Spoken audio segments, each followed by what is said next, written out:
एक समय की बात है, एक राजा रहता था जो कि यह देखना चाहता था कि क्या मेरे भी राज्य में आलसी लोग रहते हैं या फिर नहीं। इसके लिए उस राजा ने अपने सैनिकों को कहकर रात के समय में गांव के बीच रास्ते में एक सामान्य आकार का पत्थर रखवा दिया। इसके बाद वह राजा छुप कर यह देखने लगा कि कोई व्यक्ति जरा ही हिम्मत करके उस पत्थर को हटाता है या फिर नहीं।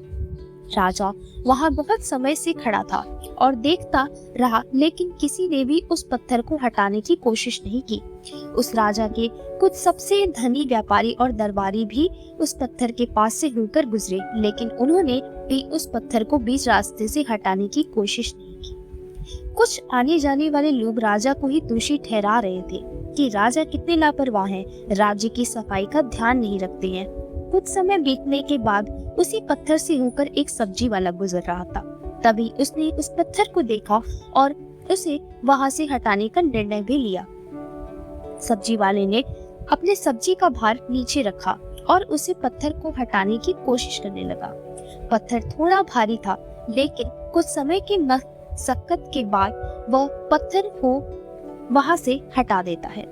पत्थर हटाते समय उसे पत्थर के नीचे एक पोटली मिलती है जिसमें कई सारे सोने के सिक्के होते हैं और राजा द्वारा लिखा गया एक पर्ची होता है जिसमें यह लिखा हुआ था कि यह पोटली एक उसके लिए है जो इस पत्थर को रास्ते से हटाएगा। सब्जी वाला समझ जाता है कि यह उसकी मेहनत का फल है, लेकिन बाकियों को वह पोटली इसलिए नहीं मिला क्योंकि वो लोग आलसी थे और जरा भी कष्ट सहना नहीं चाहते थे। इसी प्रकार आपको भी अपने सही लक्ष्य की प्राप्ति के लिए आलस को त्यागना होगा और अपने कर्म पर सुदृढ़ और सुदृष्ट होकर के आगे बढ़ना होगा।